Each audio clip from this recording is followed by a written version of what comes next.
Bom, gente, agora nós vamos falar sobre saúde mental, que é um tema ainda encarado como tabu por muitas pessoas, embora o Piauí apareça num ranking bastante preocupante, alarmante, o segundo maior índice de suicídio do Brasil.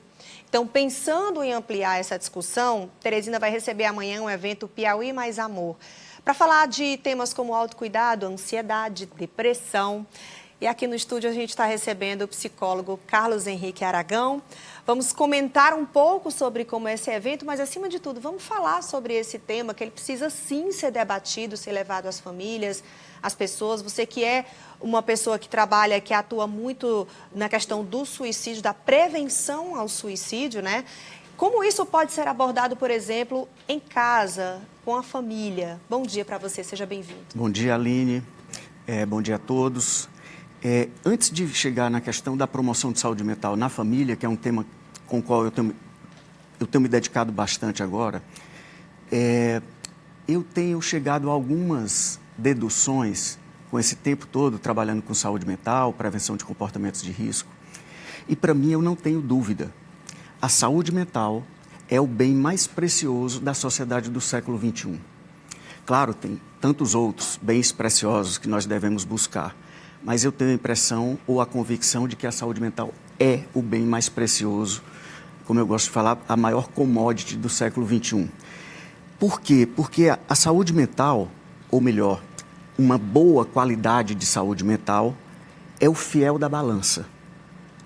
Você tem as outras dimensões, intelectual, social, espiritual, física, né, que todos nós temos. Mas, se a sua saúde mental não estiver razoavelmente em ordem, nenhuma outra dimensão vai funcionar. Nenhuma outra, nem a espiritual, nem a social, você se isola, você diminui, não perde, mas você pode ter um prejuízo na vivência da sua fé por causa do sofrimento intenso e das desordens psíquicas. Então, a saúde mental é o fiel da balança. E eu achei que depois da pandemia, daquela tragédia toda que nós vivemos durante 2 anos, todos nós, como indivíduos e como instituições, iríamos entender a importância que a saúde mental deve ter na nossa vida e na vida das instituições, que afinal de contas são feitas de pessoas também. Mas não é isso que eu vejo.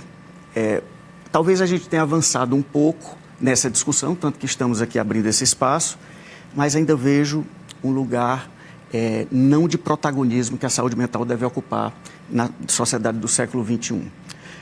Por exemplo, depois da pandemia, o Brasil se tornou o país no mundo com maior taxa de prevalência, com maior prevalência de transtornos de ansiedade do mundo. O que significa dizer, não é aquela ansiedade normal que todos nós temos e que muitas vezes nos move. Estou falando de transtornos de ansiedade, como o pânico, por exemplo, que você já precisa necessariamente do psicólogo e do psiquiatra. A depressão clínica é a doença que mais incapacita as pessoas desde 2020. E você mostrou aí um dado, na verdade o Piauí era o 6º lugar no ranking dos estados brasileiros em 2010, infelizmente em 2021 já apareceu no 2º lugar em relação não ao número de suicídios, mas à taxa de suicídios, que é proporcional para cada 100 mil habitantes. A Teresina, infelizmente, como nós já conversamos em outros momentos, sempre está entre as 3 capitais com maior taxa também de suicídio proporcional. Portanto, antes de nós entrarmos em pânico com essas informações, talvez seja muito melhor a gente parar para refletir o que está acontecendo na nossa vida, na vida da nossa família, e aí eu já chego no tema que você perguntou, e na vida das nossas instituições, e saber o que a gente faz com isso, né? Até porque essa discussão ela precisa ter um ponto inicial. Ela precisa de um fio para ser seguido, né? Em casa, são os gestores públicos, a escola. Por onde começar, né? Eu acho que nós só conseguimos imprimir alguma mudança, seja em nível individual ou em nível coletivo. Primeira coisa é reconhecer que nós temos um problema. Como é que eu posso emagrecer se eu acho que eu estou magro? Então, Todo mundo diz que eu estou gordo, mas eu acho que eu estou magro. Como é que eu posso partir para uma mudança? Então, eu preciso primeiro reconhecer que existe aquele problema. Depois de refletir sobre isso, eu preciso decidir. Porque uma coisa é quando eu tenho a intenção de mudar. E aí, no próximo final de semana, eu tenho um convite e aí acabo comendo mais do que eu deveria e não faço o que eu tenho que fazer. Outra coisa sou eu ir firmemente o que eu tenho que fazer para mudar. Se eu tomo essa decisão, me parece que o universo começa a conspirar a favor. E aí as possibilidades vão se abrindo. Então, eu desenvolvo as estratégias para mudar, né? No caso do emagrecimento, academia, dieta e etc.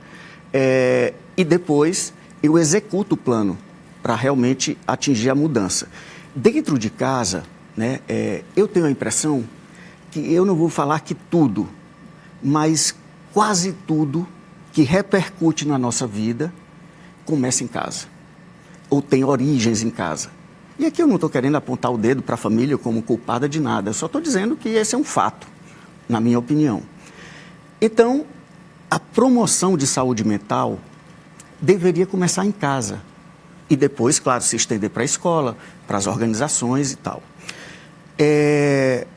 Uma das coisas que tem atrapalhado muito as relações, de uma forma geral, e em casa também, é o uso excessivo e indevido da tecnologia. Então, se você vai almoçar, nas raras vezes que as famílias conseguem almoçar juntas, e cada um está com o seu celular, comendo ou engolindo. Estão só de corpo presente. Estão de corpo presente. Se vão a alguma atividade extra, a mesma coisa. Então, não o uso da tecnologia, mas o uso indevido e excessivo da tecnologia é um fator. Daí você vê as novas gerações dentro dos quartos, trancados, os pais, muitas vezes reféns dos filhos, sem saber o que fazer, que é como eu recebo a demanda deles, né? Então, a hierarquia também está sendo alterada, ou seja, pai, às vezes não é mais pai, mãe não é mais mãe, né? Ou seja, no seu papel hierárquico que deve exercer. Então, muitas vezes a gente está vendo um pouquinho da fragmentação do respeito entre os membros da família. Significa dizer que se eu não começo em casa a ter essas bases, não é impossível, mas fica mais difícil que eu as adquira fora, né? Na escola ou na rua ou em outro lugar. Então, primeiro, a questão do diálogo. Se você percebe qualquer sinal de sofrimento do seu filho, aqui falando mais diretamente aos pais, qualquer sinal de sofrimento, cuidado, para você não partir do princípio que aquilo é bobagem, que é coisa de criança ou de adolescente, que é preguiça, etc. Ou que só quer chamar a atenção, que é o que eu mais escuto. Cuidado, porque essa conta pode chegar cara. Antes disso, antes de saber o que é, chame o seu filho, né? Num canto, sem o celular, para olhar no olho dele, para dizer que você o ama ou a ama, e dizer o que está acontecendo. Me fala. Eu estou percebendo isso, isso e isso. Me fala um pouquinho. Essa matéria-prima do discurso do teu filho que vai te fazer entender como ele está. Se você já pode ajudá-lo ou se já é alguma coisa de comportamentos de risco que você precisa encaminhar aos profissionais de saúde. E é esse tipo de, digamos assim, dica, né, de estalo que as pessoas que vão estar lá na Arena Verdão, amanhã, vou dar o serviço aqui, amanhã, dia 30 de abril, às 5 horas da tarde, na Arena Verdão, com outros vários profissionais. Tem gente de fora, tem gente famosa e tem famosos de Teresina também. A Anali D'Amico, tem o Fabrício Carpinejar, a Thaís Araújo Lobo, o padre Luiz Eduardo, Carlos Henrique Aragão também é um dos palestrantes e Celina Tourinho, né? Você pode participar, então, desse evento que é aberto, né, ao público. Pegue mais informações na internet. Piauí Mais Amor. Carlos Henrique, muito obrigada. Tá? Eu que agradeço, Aline, a TV Cidade Verde. Lembrando também que nós vamos ter a presença belíssima, como sempre, da Orquestra Sinfônica de Teresina e grandes nomes da música piauiense para dar um toque de arte também no nosso evento. Então, Piauí Mais Amor, aguardo vocês amanhã a partir das 17 horas na Arena Verdão. É um programa para toda a família. Tá certo, obrigada. E bom evento para vocês. Obrigado.